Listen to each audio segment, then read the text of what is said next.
Next మనకి విశాఖపట్నం నుండి సత్యవాణి గారు, అలాగే రోజా గారు, మనం వారిని ఆహ్వానించుకుందాం. వేదిక మీదకి సాదరంగా ఆహ్వానించుకుందాం సత్యవాణి గారిని, రోజా గారిని. Thank you madam, thank you. ఇక్కడికి విచ్చేసినటువంటి ఆత్మ బంధువులకి, వసుదైక కుటుంబ సభ్యులకి, మనదందరిది జగమంత కుటుంబం కాబట్టి ఆధ్యాత్మిక మిత్రులకి మరి నా యొక్క ఆత్మ ప్రణామాలు తెలియజేసుకుని, మన జగద్గురు అయినటువంటి బ్రహ్మర్షి సుభాష్ పత్రిజీ గారికి, వారి సతీమైనటువంటి స్వర్ణమాల పత్రి గారికి నా ఆత్మ ప్రణామాలు తెలియజేసుకుంటూ గట్టిగా వారికి మన కరతాల ధ్వనులు వినిపిద్దామండి. ఎందుకంటే ఆ జగద్గురువు లేకపోతే ఈరోజు మనందరూ ఒక వసుదైక కుటుంబంగా ఈరోజు ప్రకృతి ఒడిలో మనందరూ వాళ్ళలాడకు వచ్చామండి. ఇక్కడికి అందరివి కూడాను ఎంత అద్భుతంగా ఈ ఏర్పాట్లు కానివ్వండి. మరి జగపతిరాజు గారు, ఎంతోమంది టీం వర్క్ వెనకాల ఎంతో పెద్ద బలగం ఉందండి. హనుమంతుని వాయుపుత్రుడిలాగా ఆంజనేయ స్వామి చాలామంది ఉన్నారు. మన ఋషి కానీ, మన జయలక్ష్మి గారి టీం కానీ, ఎంతోమంది సభ్యులు. ఒక కళ్యాణం, ఇంటి కళ్యాణం చేస్తేనే ఎంతో గొప్పగా మన ఇంటి కుటుంబ సభ్యులు అందరూ చేస్తాము. ఇది లోక కళ్యాణం కాబట్టి ఎంతోమంది తన్ మన్ ధన్ అన్ని రకాలుగా ఇచ్చారు కాబట్టి ఇంత అంగరంగా ఏర్పాట్లు చేసుకున్నాం. మనం రోజు అన్ని వేల మంది భోజనాలు చేస్తూ అరిటాకులో ఎంత చక్కటి పదార్థాలు పెడుతున్నారంటే ఈరోజు ఏ పూటకు ఆ పూటే కొత్తగా మనం ఒక ఇంటికి పెళ్లికి వెళ్ళినట్టుగా ఉంది. విందు భోజనాలు చేస్తున్నాం. మరి ఈ శరీరానికి కావాల్సిన ఈ విందు భోజనం అయితే ఆత్మకు కావాల్సిన ఆత్మ భోజనం అనేది మరి మనకి ధ్యానం ద్వారా, ధ్యానం సర్వరోగ, అందుకే నేను అన్న స్పిరిచువల్ ట్యాబ్లెట్ నుంచి నా రోగ వల్ల నుండి సర్వరోగ నివారణ చెప్పేశాను నేను. నెక్స్ట్ సకల భోగకారిణి సత్య జ్ఞాన ప్రసాదిని అండి. ముఖ్యంగా మరి ధ్యానం అనేది ఏ విధంగా మనల్ని ముందుకు తీసుకెళ్తుందంటే, నేను ఇందాకే అన్నాను కదమ్మా, బిఫోర్ మెడిటేషన్ అందరికీ జీవితం గోలగోలగానే ఉంటుంది. మరి జీవితంలో ధ్యానం వచ్చిన తర్వాత జీవితం అంతా ఆటలాగా మారిపోతుంది. లీల అంటే ఆటే కదండి. రాముడి లీల, శ్రీకృష్ణుడి లీల, దేవుడి లీల అండి, అదంతా రాముడి లీల అండి అంటారు.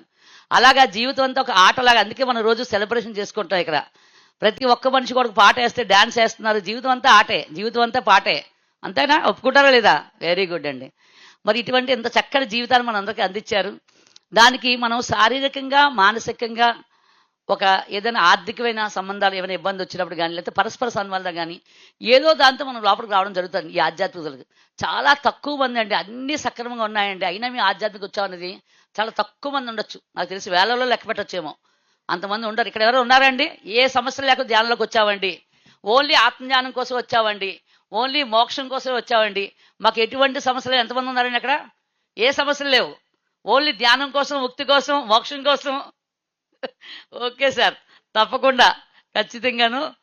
ఎస్, అలాంటి వాళ్ళు రావాలి ఇంకా ముందు ముందుకు. ఎందుకంటే రోగాల నుంచి భోగాల కోసం అయితే ధ్యానం కాదు, అది ఒక మార్గం మాత్రమే. దానికి వచ్చే బెనిఫిట్లు మాత్రమే. మనకి ఏదైతే సత్యాన్ని పట్టుకున్నామో, మనకు తెలిసిందైనా తెలియదైనా పట్టు పట్టరాదు, పట్టు విడివరాదు అన్నట్టుగా నాకు ధ్యానం మీద ఎటువంటి నమ్మకం లేకపోయినా నేను చేయాల్సింది చేస్తూ ఉంటే పొందాల్సింది పొందుతూ ఉంటామండి ఎప్పుడును. అది మనం ఏమి దానికోసం పెద్దగా తెలుసుకోవాల్సిన అవసరం లేదు.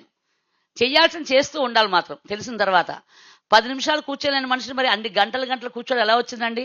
శ్రద్ధావా లభతే జ్ఞానం. ఏ జ్ఞానమైనా కానివ్వండి, మరి ఆత్మజ్ఞానం కదా, దీనికి కూడా ఇంకా శ్రద్ధ ఉండాలి కదా. శ్రద్ధ అండ్ సబూరి రెండూ కావాలి.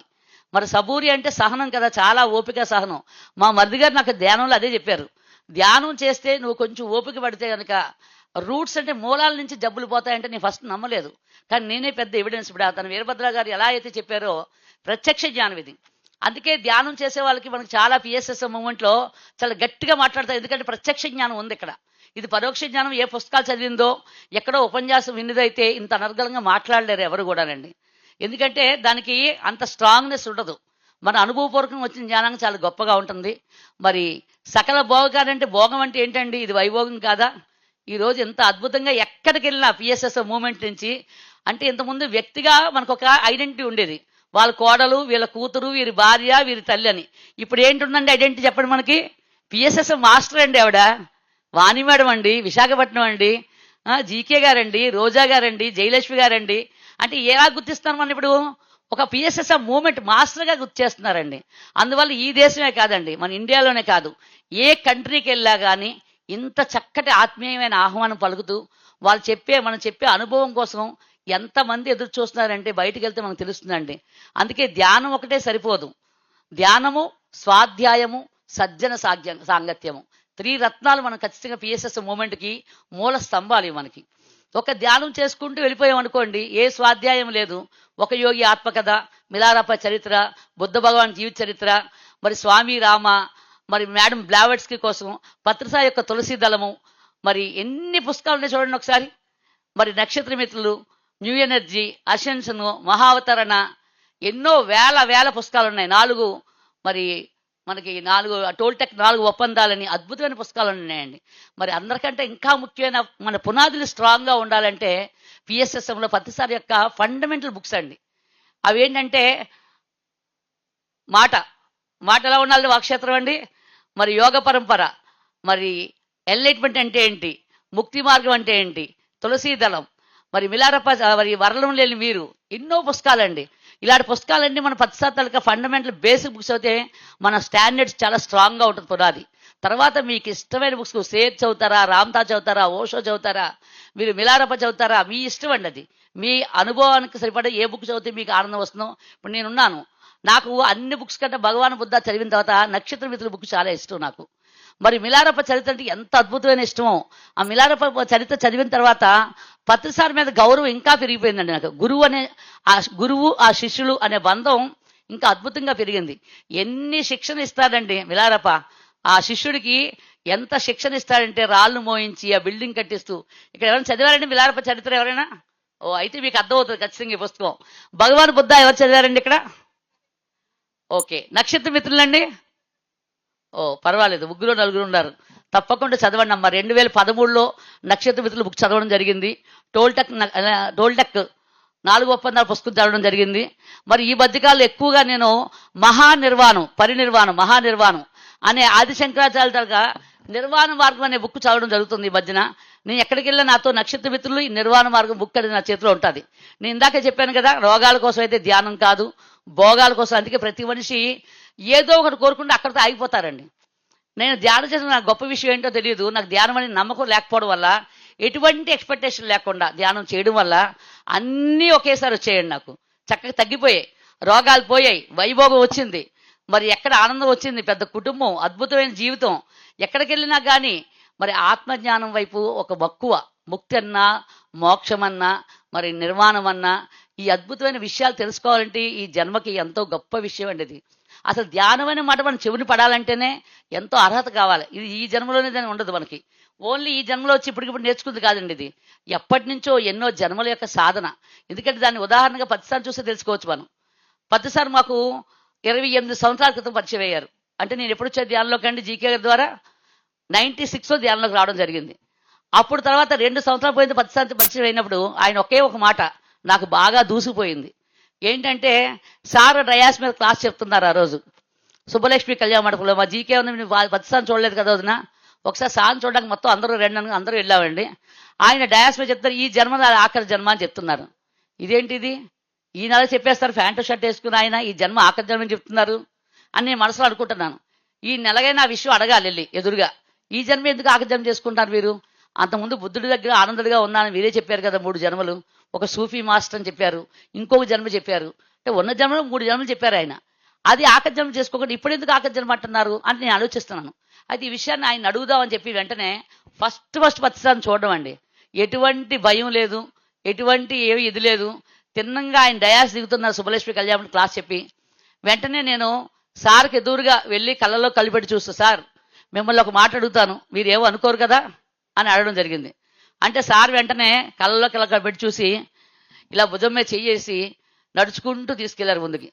అక్కడ డయాస్ మీద దీని తర్వాత ఎన్నో కుర్చీలు ఉన్నాయి హాల్లో, కానీ నేల మీద కూర్చొని ఆయన నా పక్కన కూర్చోబెట్టుకున్నారు. ఆయన ఇప్పుడు అడగండి మేడం మీరు ఏం అడగాలనుకుంటారు అన్నారు. మళ్ళీ ఇంకొక 2వ సారి మళ్ళీ అప్పుడు కూడా అదే విషయం. నేను అదే మిమ్మల్ని ఒక మాట అడుగుతాను సార్, మీరు ఏమనుకోరు కదండి. ఏమనుకుంటాను నా ఇష్టం మేడం, అది మీరు అడగాల్సింది ఏదైనా ఉంటే మీరు అడగండి, ఏదనుకుంటాననేది నా ఇష్టం అన్నారు. చాలా సున్నితంగా చెప్పారండి. వెంటనే నేను ఇదే అడిగాను, ఈ జన్మ ఆఖరి జన్మ చేసుకోవడం ఏంటి సార్ ఇది? మరి మీరు ఆనందంగా ఉన్నప్పుడు ఆఖరి జన్మ చేసుకోవచ్చు, గొప్ప జన్మ కదా అది, ఒక సూఫీ మాస్టర్ అన్నారు కదా అన్నాను నేను. అప్పుడు ఏం చెప్పారంటే ఆయన ఒకే ఒక మాట చెప్పారండి, ఆ అన్ని జన్మల్లోని ధ్యానాన్ని తెలుసుకున్నాను మేడం. నేను ఎన్నో జన్మలుగా ధ్యానాన్ని తెలుసుకున్నాను, కానీ ఎవరికి పంచలేదు. ఈ జన్మలోని ధ్యానాన్ని పంచడానికి వచ్చాను, అందుకే నాది ఆఖరి జన్మ అన్నారు. ఇంక ఎంత నచ్చిందంటే ఆ విషయం నాకు. ఒకే ఒక మాట ఫస్ట్ టైం చూడడం, ఆయన డయాస్ మీద చెప్పడం, నేను అడగడము, ఆయన సమాధానం ఎంతో స్మూత్గా, ఎంతో సరళంగా, ఎటువంటి ఏదైనా మార్ధవంగా అంత చక్కగా అద్భుతంగా చెప్తే, అందుకేనేమో నాకు ధ్యానం చేయడం అనేది 2 నెలలే చేశారండి ధ్యానం. 10 నిమిషాలు చేయలేని మనిషిని గంటలు గంటలు ధ్యానం చేసి ఎన్నెన్నో అనుభూతులు, ఎన్నెన్నో అనుభవాలు. ఇంకా 70mm స్క్రీన్ మీద సినిమాలు ఎలా కనబడుతున్నాయో, కళ్ళు మూసి కూర్చుంటే చీకటి కనబడుతుంది. ధ్యానాన్ని నేను 6 నెలల పాటు పక్కన పెట్టాను. ఒకసారి ధ్యానం చేయడం మొదలుపెట్టిన తర్వాత అంతర్ముఖంగా ఒక ప్రపంచాన్ని చూడడం మొదలుపెట్టాను నేను. ఎంత అద్భుతమైన ప్రపంచం అంటే, నేను కళ్ళు మూసిన తర్వాత ఒక్క నిమిషం నాకు గుర్తుండేది. చాలా తక్కువ టైం గుర్తుండేది. తర్వాత నాకు ఎటువంటి ఎరుక ఉండేది కాదు నాకు అసలు. నేను ఎక్కడ కూర్చున్నాను, ఎటువైపు తిరిగి కూర్చున్నాను, ఆ సమయం ఎంత అయింది నాకు ఏమీ తెలిసేది కాదు. అలా ఒక గంట సేపు ధ్యానం చేసి మళ్ళీ ఏదో విధంగా అందరూ లేపడవలసి వచ్చి ఏదో అయితే లేచిపోయేదాన్ని. నాకు సమయం తెలిసేది కాదు. తర్వాత ఇది కాదు సాధన కాదు, ఇంకా పెంచాలి. చూడండి, ధ్యానమే చేయని మనిషిని నెలలోకే ఈ మార్పు వచ్చింది. తర్వాత సాయంత్రం పూట చేయడం మొదలుపెట్టాను. ఇది కూడా సరిపోవట్లేదు. ఒక గంట కూర్చున్న నిమిషంలో అయిపోతుంది ధ్యానం. అంక బయటకు రావాలనిపించే, బలవంతంగా రావాలనిపిస్తుంది. ఇది కాదు, ఇంకా ఏదైనా సమయం కాదు. కానీ నాకు ఉదయం నుంచి రాత్రి వరకు సమయమే. కానీ మరి రాత్రి తర్వాత ఇంకేం చేస్తాం అనుకున్నాను నేను. నాకు నేను కానీ తయారు చేసుకుంటే సమయమే.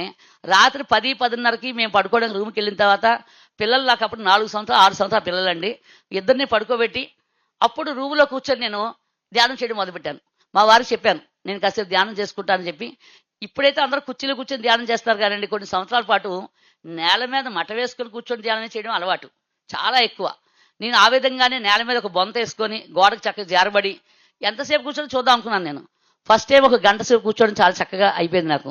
తర్వాత 2 గంటలు కూర్చున్నాను, తర్వాత 3 గంటలు, ఒక్కొక్కసారి తెల్లవారు 2 అయ్యేదండి, 3 అయ్యేది, 4 అయ్యేది. గంటలు సాధన చేస్తూనే ఉన్నాను. అంటే ఒక సాధన చేయడానికి ఎంత శ్రద్ధ కావాలి, ఎంత సహనం కావాలి అనేది అర్థమైంది నాకు. ఇలా సాధన చేస్తూ ఉంటుంటే మరి ప్రతిసారి చెప్పిన తర్వాత నాకు అనిపించింది, ఆ 2 నెలలు సాధన అయిపోయిన తర్వాత ఎప్పుడైతే తగ్గాయో 20% ఏమని చెప్పారు జీకే గారు, అందరికీ తెలియజేస్తుండాలి, నీకు తెలిసిన జ్ఞానాన్ని పంచాలన్నారు. అది లోపల మొదలైందండి. ఇంకా ధ్యానం చేయడం మీద ఇష్టం కన్నా చెప్పడం మీద ఇష్టం పెరిగింది నాకు చాలా ఎక్కువ.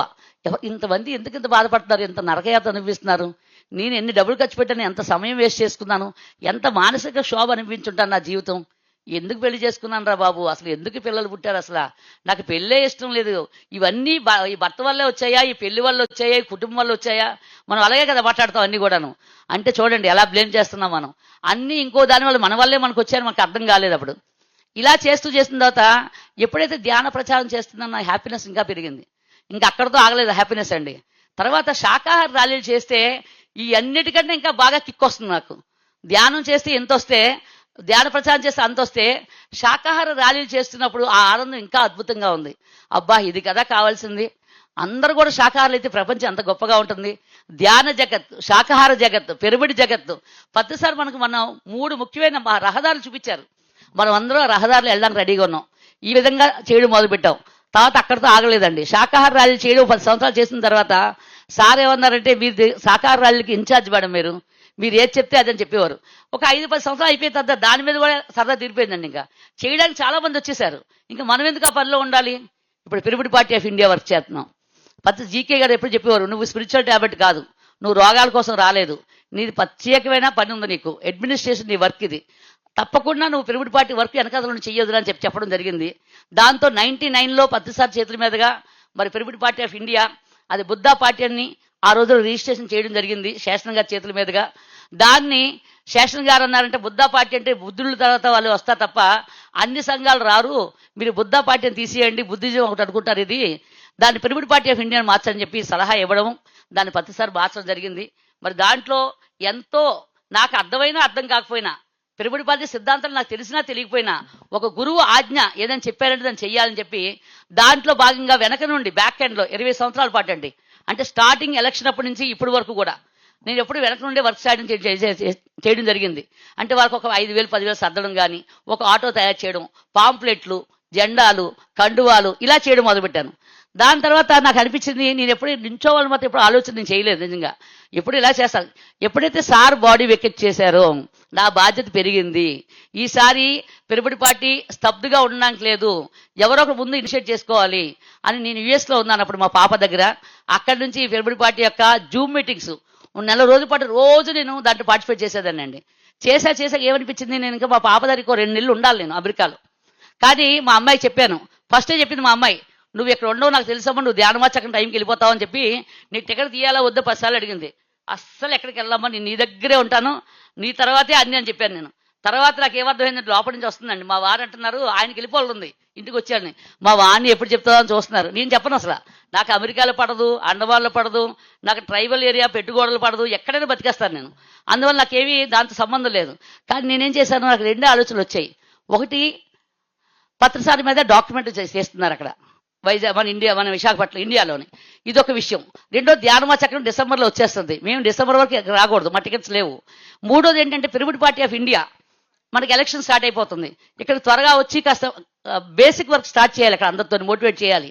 ఆ 3 విషయాలు తలంచుకొని 2 నెలలు ముందుగా టికెట్స్ పోస్ట్పోన్ చేసుకొని మేము వస్తే, మా అమ్మ ఇప్పుడు కూడా ఆలోచిస్తుంది అమెరికా వెళ్తుంటే, నువ్వు ఖచ్చితంగా ఉంటావు కదా, లాస్ట్ టైంలో వెళ్ళిపోవు కదా అంటుంది. అస్సలు వెళ్ళను నేను, ధ్యానవాచకం కూడా అక్కడే ఉంటాను నేను. మా పాప కన్సీవ్ అయిందండి, ఎవరు పుడితే వాళ్ళ మనవరాలుగా మనవడు పుడితే వాళ్ళకి సేవలు చేయాలి కదా, ఇక్కడే ఉంటాను చెప్పాను. అయినా నేను నమ్మలేకపోతానమ్మా, ఇప్పుడే వెళ్ళిపోతావేమో అంటుంది. అందువల్ల నాకు ఎంతో అత్యవసరమైన నా ఫ్యామిలీ కంట నా యొక్క ఆధ్యాత్మిక జీవితానికి సంబంధించి ఏదైనా విషయం ఉంటే తప్పకుండా నిశ్చయం అనేది నా ఇన్స్టిట్యూషన్ చెప్తుంది. నా లోపలిని చెప్పగానే అది పాటిస్తాను ఖచ్చితంగాను, దానికి తిరిగే లేదు ఎవరున్నా కానీ. కానీ ఎంత బాగా చూస్తారు మాస్టర్స్ అంటే మనకి, అప్పుడు టికెట్స్ క్యాన్సిల్ అయితే ఆ టైంలో టికెట్స్ అయితే డబుల్ రేట్ అవుతాయండి నాకు. చూడండి, అంటే మా అమ్మాయికి అదనంగా మాకు ఖర్చు పెరిగినట్టే మాకు.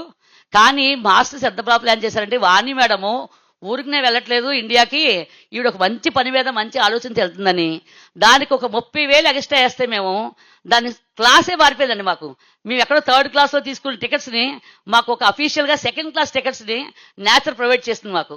ఆ టికెట్స్ తీసుకోవాలంటే కనీసం 1,50,000 ఖర్చు పెడితే కానీ ఆ టికెట్స్ రావు. కానీ వెళ్ళేటప్పుడు నాకు ఆలోచన చేశాను నేను, మా వారికి కొంచెం ఆ టికెట్ అయితే కంఫర్ట్గా ఉంటుంది కదా, నేనైతే ఎక్కడే ఉండిపోతాను, ఆయనకి స్పైనల్ ఆపరేషన్ అయింది కదా, కొంచెం కంఫర్ట్గా ఆ క్లాస్ టికెట్లు అయితే బాగుంది కదా నా ఆలోచన, చిన్న ఆలోచన వచ్చింది. ఇంటికి వెళ్ళిపోయాము, రిటర్న్ వచ్చేటప్పుడు అంత కంఫర్టబుల్గా ఆ 2nd టికెట్స్లోని ఇంటికి హాయిగా ఆరాంగా వచ్చామండి. వచ్చిన తర్వాత టక ఈ పిరమిడ్ పార్టీ పనులు ఓ పక్కన అన్ని పనులు వర్క్ చేస్తుంటే ఎంత అద్భుతమైన ఆనందం చెప్పలేము. తర్వాత అసలైంది ఏమనుకున్నా, అప్పుడు ఒకరోజు ఇన్స్టిట్యూషన్ చెప్తుంది, నువ్వు పార్టీ వెనకాతలు నుంచోవడం కాదు, ఈసారి నువ్వు ముందుగా రావాలి. ఒక ఎమ్మెల్యే కానీ ఒక ఎంపీ కానీ నువ్వు నుంచుంటేనే నువ్వు ఎవరిని నుంచోమని చెప్పగలవు. నువ్వు నుంచోపోతే నువ్వు ఏ నుంచుంటావు, మాకు చెప్తున్నా బాగానే ఉందని చెప్తారు అక్కడ. అలా కాదు, ఈసారి నేను అక్కడి నుంచి చెప్పాను నేను. ఈసారి విశాఖపట్నం వచ్చిన తర్వాత విశాఖపట్నం ఎంపీ కింద ఏ ప్లేస్లో వేస్తానో తెలియదు, నేను ఎంపీగా కంటెస్టెంట్ చేస్తాను, పార్టీ ప్రతినిధిగా పత్రిసారి యొక్క లక్ష్యానికి అనుగుణంగా అని చెప్పాను నేను. ఆ తర్వాత ఇంకా అనకాపల్లి, విజయనగరం, శ్రీకాకుళం వెళ్ళి, మీరు నుంచుంటారా, మీరు నుంచోండి, అమ్మో మేము నుంచోండి బాబు, మా వారు మా ఒప్పుకోరు ఒకరు, మా ఇంట్లో వాళ్ళు ఒప్పుకోరు ఒకరు, ఇలా కనీసం మాకు ఇచ్చిన టైంలోని 15 రోజుల టైము కంటెస్టెంట్ ఎతకడంతో సరిపోయిందండి. మీరు నించోండి మీకు డబ్బులు పెడతాం, కండువాలు ఇస్తాం అంటే ఏం పరిస్థితి అండి, సత్యం తెలిసి కూడా. అంటే చూడండి, పిరమిడ్ పార్టీ అనేది 10 సార్లు నుంచి వచ్చింది, ఎంతో స్ట్రాంగ్గా వచ్చింది. సత్యమేవ జైతే ధర్మో రక్షతి రక్షిత, శాకాహారులు మాత్రమే ప్రజాప్రతినిధులు కావాలి, ఆత్మజాలే ప్రజాప్రతినిధులు కావాలి. మరి యథా రాజా తదా ప్రజ కాదండి, యథా ప్రజ తదా రాజా. ప్రజలు ఎలాంటి వాళ్ళు ఎంచుకోవాలో ఒక అవేర్నెస్ క్రియేట్ చేయాలి. సంవత్సరం అంతా ఒక ఎత్తు మన పాంప్లెట్ పంచితే, పిరమిడ్ పార్టీ ఎలక్షన్లోని మనం కొన్ని లక్షల పాంప్లెట్ పంచుతాం. ఆత్మజం గట్టిగా క్లాప్స్ కొట్టండి అయ్యా, గట్టిగా కొట్టాలి. పిరమిడ్ పార్టీ జిందాబాద్ అని పత్రిసారి కోసం. అంటే ధ్యానం కోసం కాదు చూడండి, రోగాల కోసం కాదు, భోగాల కోసం కాదు, ఆత్మజ్ఞానం కోసం అల్టిమేట్గా అయినా కానీ సత్యమేవ జయతే అని పిరమిడ్ పార్టీ ఆఫ్ ఇండియా, అహింసా పరమో ధర్మ, ధర్మో రక్షతి రక్షిత. మీరు ఒక్కరు చెప్తే ఎవరింటారండి మాట, 100 మంది చెప్తే కొంతమంది ఉంటారు. అదే ప్రభుత్వ పరంగా ఒక మోడీ గారు, మరి మన ప్రధానమంత్రి మోడీ గారు ఎవరండి, శాకాహారి ఆత్మజ్ఞాని కాదా, అవునా? మరి మోడీ గారు గట్టిగా క్లాప్స్ కొడదావా? పత్రిసారి ఎంత ఆనందపడ్డారో. పిరమిడ్ పార్టీ అంటే మనం ప్రధాని అవ్వాలనో మనం ముఖ్యమంత్రి అవ్వాలని కాదు, అటువంటి వాళ్ళు ఆధ్యాత్మికతలు రాజకీయాల్లోకి రావాలి. మరి ద్రౌపది ముర్ము గారు ఉన్నారు కదా, మరి గవర్నర్ గారు, రాష్ట్రపతి గారు, ఆవిడ మరి ఆధ్యాత్మికవేత్త, చక్కటి సంఘ సంస్కర్త, మంచి శాకాహారి, గట్టిగా క్లాప్స్ కొడదాం. మరి యూపీ ముఖ్యమంత్రి ఎవరండి, యోగి ఆదిత్యనాథ్, ఎన్ని మార్పులు తీసుకొస్తారు చూడండి. ఈ ఆత్మజ్ఞానం ఉన్నవాళ్ళు, సంఘ సంస్కర్తలు, సంస్కారవంతులు, ఆధ్యాత్మికవేత్తలు మాత్రమే పాలకులు కావాలని దానికి ఇది ఒకటి. ఇది 2 విషయాలు అయింది కదండి. లాస్ట్గా మరి నిర్వాణ మార్గం అనేది మనం దానికోసం ఒక నిమిషం మాట్లాడుకొని 2 నిమిషాలు మన రోజా మేడం గారికి వారి అనుభవాలు కూడా విందాము. మేడం మా టైం చెప్తే దాన్ని బట్టి మేము ఫాలో అవుతామండి. మా టైం ఓవరాల్ మా ఇద్దరు టైం చెప్పండి మీరు. 5 వరకు, 5:15 వరకు, 5:30 గంట సేపు చెప్పారు రాజుగారు మాకు. రోజా మేడం గారికి అరగంట సేపు, వాణి మేడం అరగంట సేపు అని. కానీ జయలక్ష్మి గారికి చెప్పాలి కదా ఇక్కడ గుడిలో. ఇంకా 10 మినిట్స్ తర్వాత రోజా కదా. ఓకే, అయితే నేను 1 మినిట్లో చెప్పిన తర్వాత రోజా గారు 9 నిమిషాలు ఇచ్చేస్తారండి. నిర్వాణ మార్గం అనేది ఆది శంకరాచార్యులు రాసిన అద్భుతమైన పుస్తకం అండి ఇది. మనం ఎప్పుడు కూడా మరి ఎలా చేయాలి యోగ సాధన? ధ్యానం చేస్తే సరిపోద్దా అండి? ధ్యానం ఒకటి చేస్తే సరిపోద్దా? మరి పుస్తకాలు చదువుతున్నాము, మరి సజ్జన సంగత్యం చేస్తున్నాము, ఇంకా ఏం చేయాలి? సాధన చతుష్టయము ఎంత అద్భుతమైన పుస్తకం రాశారంటే ఆది శంకరాచార్య చెప్పారు ఎందరికో మందికి. ఎన్నో వేల సంవత్సరాల నుంచి, వందల సంవత్సరాల నుంచి ఎంతో మంది వింటున్నారు, మననం చేస్తున్నారు. మరి ఏంటంటే ఆది శంకరాచార్య చెప్పింది విషయం చెప్పాలంటారా లేదా ఆపేద్దామంటారా? రోజా గారికి ఇచ్చేద్దామా? మరి చెప్పమంటే చెప్తారు, లేకపోతే ఆపేద్దాం. ఓకేనా అండి? మరి సాధన చతుష్టయం అంటే ఫస్ట్ది వివేకము, రెండవది వైరాగ్యము, మూడవది షట్ సంపత్తి, నాలుగవది ముముక్షత్వము. వివేకం అంటే నిత్యము అనిత్యము, సత్యము అసత్యము, ఏది సత్యము ఏది అసత్యము అన్న వివేకం మనకి ఎప్పుడు కాబట్టి. దీనికోసం ఒక రోజంతా వర్క్షాప్ చేయొచ్చండి, అవునా కాదంటారా? వివేకము, వైరాగ్యము, షట్ సంపత్తి, ముముక్షత్వం, ఈ నాలుగిటి మీద ఒక రోజు వన్ డే వర్క్షాప్ చేయొచ్చండి. మరి వైరాగ్యం అంటే ఏ వైరాగ్యం ఉండాలి? ఏది ఆశించకుండా, ఏ ఎక్స్పెక్టేషన్ లేకుండా. ధ్యానం చేస్తే రోగాలు పోవాలి, ధ్యానం చేస్తే ఇల్లు వచ్చేయాలి, ధ్యానం చేస్తే పెళ్ళి అయిపోవాలి, ఎటువంటి ఎక్స్పెక్టేషన్ లేకుండా ఆ వైరాగ్య స్థితితో ధ్యానం జరగాలి. ముముక్షత్వం 4. మరి మూడోది షట్ సంపత్తి, దమము, సమము, తితీక్ష, ఉపరతి, శ్రద్ధ, సమాధానము. ఇది మూడోది. నాలుగవది ఇప్పుడు బ్రీఫ్గా మాత్రం మీకు 2 నిమిషాలు చెప్తాను నేను. ఈ 4 సాధన. అంటే సాధన ఎలా చేయాలి? మనం సాధన చేస్తున్న ధ్యానం రోజువారీ జీవితంలో మీకు ఎన్నో విషయాలు ఎదురవుతున్నాయి లేదండి? ఇప్పుడు ఇక్కడికి రావాలి, మీరు అమెరికా వెళ్ళాలి, లేకపోతే ఇంకో తిరుపతి వెళ్ళాలి, మూడిట్లో ఏది సెలెక్ట్ చేసుకుంటారు మీరంటే వివేకము. అందుకే వివేకం అనేది చాలా చాలా అవసరం. ఏది సత్యమైంది, ఏది నిత్యము, ఏది అనిత్యము, ఏది శాశ్వతం, ఏది అశాశ్వతము. మనకున్న కారులు, మన యవ్వనము, మన ధనము, మన గర్వము, మన బలము, మన బలము అన్నీ కూడా ఒకరోజు పోయేవే. కానీ ఎప్పటికీ నిత్యమైనది సత్యమైన ఆత్మే కాబట్టి అందుకని ఈ 4 విషయాలు. ఒకటి మరి ముముక్షు వెళ్ళడానికి, ముముక్షు అయిపోయారు అనుకుందాం మీరు. ముముక్షు 4 శత్రువులు ఉన్నాయి. ఈ ఒక్క విషయం చెప్పి మీకు నేను ముగిస్తానండి. ముముక్షు 4 శత్రువులు ఏంటంటే ఫస్ట్ది భయం అండి.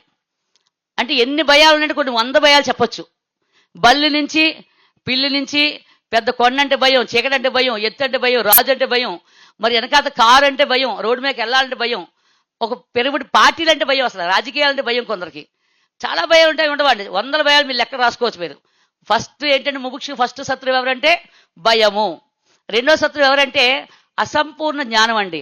మనకు తెలిసిందంత అండి, ఇంత తెలియదంతా కొన్నంత ఉంది, కానీ నాకే అన్ని తెలుసండి. ఇవన్నీ ఎప్పుడో వినేశారండి, ఇవి చిన్నపిల్లలు మాటలండి ఇవి. ఈ ఆత్మజ్ఞానం కోసం నాకు ఎప్పుడో తెలుసండి. అంటే మనకి ఎంత తెలిస్తే అంత చెప్పుకొని దాన్ని మిడిమిడి జ్ఞానము లేకపోతే అసంపూర్ణ జ్ఞానం అంటారు. ఇది రెండోదండి. ఎవరికండి? ముముక్షుకి శత్రువులు ఇవి, 2 శత్రువులు. మూడో శత్రువు ఏంటంటే అతీంద్రియ పవర్స్, అతీంద్రియ శక్తులు అంటారు. దాన్ని పవర్స్ అంటాం కదా. మనకి అన్ని ముందే తెలిసిపోతున్నాయి లేదండి చాలా మందికి. రేపేం జరుగుతుంది, ఈవేళ ఏం జరుగుతుంది, నిన్నేం జరిగింది, ఇంకా ఫ్యూచర్ ఏంటి, చాలా విషయాలు అర్థమైపోతున్నాయి. అది జ్ఞానము కాదు, అది ఓన్లీ సిద్ధులు అంటారు. సిద్ధులు జ్ఞానం కాదు. ఇది ఒక శత్రువు. 4వ శత్రువు చెప్పంటారా? ఆధ్యాత్మిక బద్ధకం అండి. అన్నీ వచ్చేసాయండి, ఇంకేం చేస్తామండి, రోజు చెప్పింది చెప్తావా, వినిందే వింటావా, ఎన్ని క్లాసులు వింటామండి? ప్రకృతి వాళ్ళకి ఎన్నిసార్లు వెళ్తా చెప్పండి, 10 క్లాసులు ఏం వింటాము? ఆధ్యాత్మిక బద్ధకం వస్తుంది. ఆ బద్ధకం వస్తే మనం ఎక్కడ వాళ్ళు అక్కడ ఆగిపోతుందండి. మళ్ళా నెక్స్ట్ జన్మ నుంచి స్టార్ట్ అవ్వాల్సి వస్తుంది. ఓకేనండి, థ్యాంక్ యూ. మరి మీ అందరూ ఇంత శ్రద్ధగా విన్నందుకు థ్యాంక్ యూ సో మచ్ అమ్మా. చెప్పాలంటే దీనికోసం మనం 1 డే వర్క్షాపులు చేసుకోవచ్చు. దీని మీద నిర్వాణ మార్గం మీద, యమనియమాల మీద, అన్నిటి మీదను. మరి రోజా మేడం గారికి మనం అందిద్దాం మైక్ని. ఎస్. ముందుగా బ్రహ్మర్షి సుభాష్ పత్రిజీ గారికి, పత్రి మేడంకి నా పాదాభివందనాలు. అలాగే నాకు ధ్యానం మొట్టమొదట నేర్పించిన సాయమ్మ గారికి, అలాగే ధ్యానాన్ని నేర్పిస్తూ ధ్యాన మార్గంలో నడిపించి రోజు రోజుకి ఉన్నతమైన స్థితికి ఎదిగించిన జీకే గారికి నా పాదాభివందనాలండి. ఇప్పుడు ఈరోజు నేను ఈ స్థితిలో ఇలా మీ ముందు కూర్చొని మాట్లాడుతున్నానంటే దానికి కారణం జీకే సార్ అండి. నేను 97లో సాయి మేడం ద్వారా ధ్యానం నేర్చుకోవడం జరిగింది. ధ్యానం నేర్చుకున్న తర్వాత ఎన్నో స్పిరిచువల్ ట్యాబ్లెట్లో ఎన్నో అనుభవాలు పొందుతూ నా ఆరోగ్యాన్ని కూడా మెరుగుపరుచుకొని ఈరోజు మరెన్నో కార్యక్రమాలు చేస్తున్నాను. నాకు చిన్నప్పటి నుంచి సోషల్ వర్క్ అంటే చాలా ఇష్టం అండి, సేవ అంటే ఇష్టము. అలాగే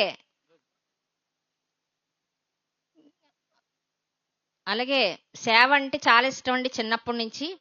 అలాగే నాకు చిన్నప్పటి నుంచి నేను పిరమిడ్లో జీకే సార్కి ట్రస్ట్లు ఉన్నాయి. ఆనందో బ్రహ్మ స్పిరిచువల్ ట్రస్ట్, అలాగే ఇందిరా పిరమిడ్ శక్తి గ్రామీణ జాగరణ సేవా ట్రస్ట్ అనేది ఒకటి ఉంది.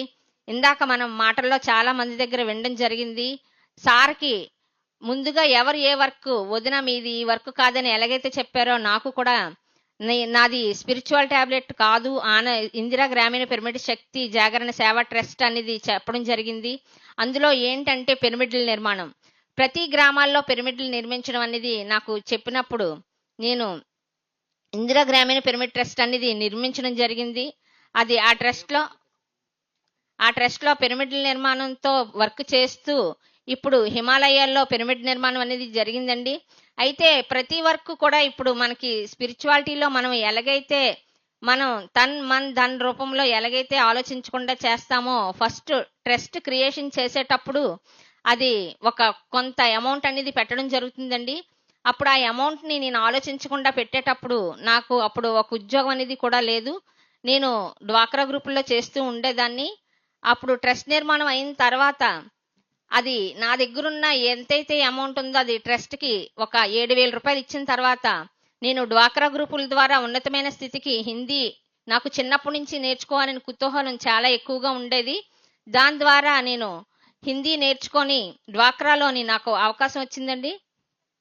అందులో హిందీ నేర్చుకొని వేరే స్టేట్స్ రాజస్థాన్, జార్ఖండ్, యూపీ, మహారాష్ట్ర, గుజరాత్ ఇన్ని స్టేట్లలో కూడా నేను వర్క్ చేస్తూ, అప్పుడు మా బాబు చిన్నోడండి, 4th చదువుతున్నాడు. ఒక అవకాశం వచ్చింది హిందీలోకి వెళ్ళాలా వద్దా అన్నప్పుడు జీకే సార్ నువ్వు ఒక్క అడుగు ముందుకేస్తే 99 అడుగులు దేవుడిని వెనకాతలు వేస్తారు, అన్ని ముందేస్తారని చెప్పినప్పుడు నేను మా బాబుని అందరూ చూసుకుండేవారు. నేను చక్కగా ఆ జాబ్కి వెళ్ళి చేసేటప్పుడు అందరితో అంటే నువ్వు డబ్బులు ఒకటే సంపాదించడానికి కాదు, ధ్యాన ప్రచారం చేయడానికి వెళ్తున్నావు అని చెప్పినప్పుడు చాలా హ్యాపీగా ఫీల్ అయ్యి, నాకు సేవ అంటే ఇష్టం కాబట్టి డబ్బు అనేది చూడకుండా వెళ్ళడం వల్ల నేను 10th వరకే చదువుకున్నానండి. తర్వాత ప్రైవేట్గా కట్టి చదువుకున్నాను. 10th చదివినా సరే నేను నెలకి 60,000 రూపాయలు అనేది జీతం రావడం జరిగింది. అంటే మనం మన దగ్గర ఉన్నది ఏదైతే 10వ తరగతి చదువుతున్న వాళ్ళకి 60,000 జీతంతో రాష్ట్రాలన్నీ తిరగడానికి ఆలే ట్రైన్ టికెట్స్, ఫ్లైట్ టికెట్స్, అద్భుతం. హిందీ కూడా రాలేనప్పుడు చిన్నప్పుడు ఏదైతే తపన ఉందో మనం స్పిరిచువాలిటీలోకి వచ్చాక ఒక డాన్స్ కానీ ఏవైనా కళలు నేర్చుకుందాం అనుకునేటప్పుడు మనం మామూలు ప్రాపంచికంగా ఉండేటప్పుడు ఆ కళలతోనే ఉండిపోతాము. కానీ ఒక స్పిరిచువాలిటీలోకి వచ్చేటప్పుడు మనం ఏ కళలనైతే నేర్చుకోవాలని తపన ఉంటుందో అది ఖచ్చితంగా మనకి ఒక రోజుకి అభివృద్ధి చెందుతూ ఉంటామండి. అలాగే నేను హిందీ నేర్చుకోవడం జరిగింది. అలాగే ఇన్ని స్టేట్లలో వర్క్ చేసిన తర్వాత అక్కడికి వెళ్ళి ఫస్ట్ అక్కడ మేమే కాబట్టి అక్కడ చెయ్యవలసిందంతా వాళ్ళకి ఫస్ట్ 300 మంది వారానికి, అలా 500 మంది ట్రైనింగ్కి వచ్చేటప్పుడు ఫస్ట్ వాళ్ళందరికీ కూడా మేము చాలా మంది నాతో ఉన్నవాళ్ళు కూడా నాకు ధ్యానులుగా ఉండేవారు. ఇక్కడే ఉన్నారు ఒక సాయమ్మ గారని, మాకు టీం వేస్తూ ఉండేవారు. మా టీము నాకు అందరూ శాకాహారులే పడేవారు. అప్పుడు మేము ముందుగా వాళ్ళందరికీ ధ్యానం చేయించి అప్పుడు మేము ట్రైనింగ్ ఇస్తూ ఉండేవాళ్ళం. అలాగే పత్రిసారి ఉన్నప్పుడు కాశీలో కూడా ముస్లిమ్స్కి శాకాహార ర్యాలీలు చేయించి వాళ్ళకి ధ్యాన ప్రచారం కూడా చేయడం జరిగిందండి. తర్వాత ఇప్పుడు నాకు ఇందిరా పిరమిడ్ శక్తి గ్రామీణ జాగరణ సేవా ట్రస్ట్లో భాగంగా నాకు జీకే గారు 2022లో నాకు హిమాలయాలు వెళ్ళి నువ్వు అక్కడ వర్క్ చేయాలమ్మా అని చెప్పడం జరిగింది. ధ్యాన ప్రచారం చెయ్యాలి అక్కడ మనకి, అలాగే పిరమిడ్ రావాలని పత్రి సార్ చెప్పారని చెప్పడం జరిగింది. పత్రి సార్ చెప్పారని తర్వాత నాకు తోడుగా నాతో వర్క్ చేసిన సరస్వతి అమ్మ గారిని నాతో పాటు అక్కడ మన సెంటర్ ఒకటి రన్ అవుతుందండి ద్వారాహట్లో, అక్కడ మేమిద్దరం వెళ్ళి కూడా వర్క్ చేయడం జరిగింది. దానిలో భాగంగానే వెళ్ళిన రోజు రాత్రే మాస్టర్స్ మేము వెళ్ళాము, మాకు అక్కడ ఏమీ తెలీదు, మాకు కూడా కొత్త. అదే రోజు రాత్రి 2 మాస్టర్స్ని పంపించారు. శ్రీశైలం నుంచి, ఖమ్మం నుంచి 2 మాస్టర్స్. వాళ్ళెవరో కూడా నాకు తెలియదు, కానీ వాళ్ళు మెడిటేటర్సే. అక్కడికి కిషోర్ గారి ద్వారా రావడం జరిగింది. మరుసటి రోజే మాకు పాండవకోలి తీసుకెళ్లడం జరిగింది. తీసుకెళ్లి అక్కడ ఎవరుంటారో ఏంటనేది కూడా మాకు తెలియదు. ముందుగా అక్కడ ఎవరుంటారో అది ఎలా ఉంటుందో కూడా మాకు తెలియదు వాతావరణం. వీళ్ళ సహాయంతో మేము కేవ్కి వెళ్ళడం జరిగింది. కేవ్ దగ్గర నుంచి పాండవకోలి వెళ్ళడం జరిగింది. 3 గంటలు పడుతుందండి ఆ పైకి కొండ మీదకి ఎక్కాలంటే. అక్కడే ఈ రోజు మన ప్రకృతి వ్యాలీలో ఉన్న హిమాలయ జగదీష్ గురుగిరి బాబా గారు మనకి ఆ, ఇక్కడ మన ప్రకృతి వ్యాలీలో ఉండడం జరిగింది. అతను ఆ విధంగా మాకు పరిచయం అయ్యింది. మేము వెళ్ళక ముందే పత్రి సారు అతని కలలోకి వెళ్ళి చెప్పడం జరిగింది. అక్కడ పిరమిడ్ నిర్మాణం కోసం 2 వ్యక్తులు వస్తారని, 2 మహిళలు వస్తారని చెప్పడం జరిగింది. అలాగనే మాకు కానీ ఆ జగదీష్ గురుగిరి బాబాతో 1 సంవత్సరం పాటు మేము జర్నీ చేసిన ఇలా స్వప్నంలో కల్లో మీరు వచ్చారని కూడా మాకు చెప్పలేదండి. తర్వాత కర్తాలు పిలిచినప్పుడు పిఎంసి హిందీ ఛానల్లో ఇంటర్వ్యూ జరుగుతున్నప్పుడు వీళ్ళు ముందే పత్రి సార్ వచ్చి కొన్ని సూచనలు ఇచ్చారని చెప్పడం జరిగింది.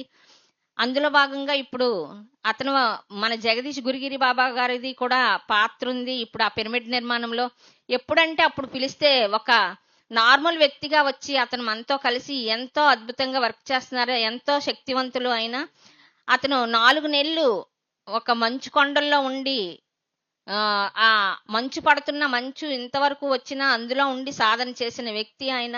ఇప్పుడు మన ఇందులోకి వచ్చి అసలు దుని దగ్గరికి వెళ్తే ఎవరికి కూడా పాండవకోలిలో ఎవరికి కనబడరండి ఆయన.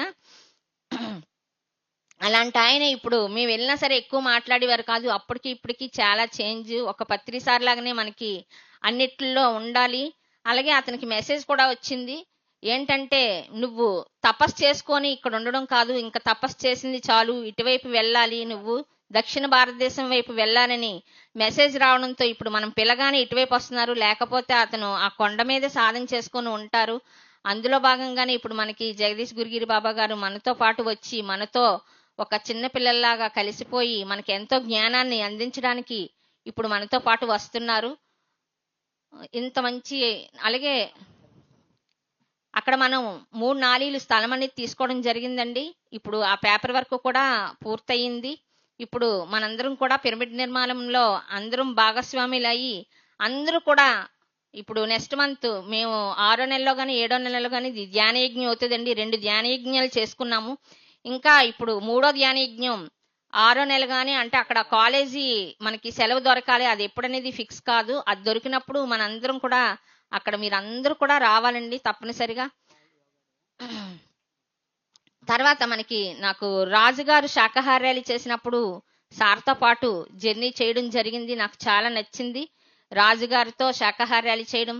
ఆ తర్వాత ప్రకృతి వ్యాలీ లాస్ట్ ఇయర్ ఈ దీనికోసం తిరిగేటప్పుడు మేము పిల్లలందరినీ కూడా సతీష్ గారు తర్వాత సురేష్ వీళ్ళందరూ కూడా చాలా మంది ఉన్నారండి. చాలా హార్ట్ఫుల్ గా వర్క్ చేస్తారు పిల్లలందరూ కూడా.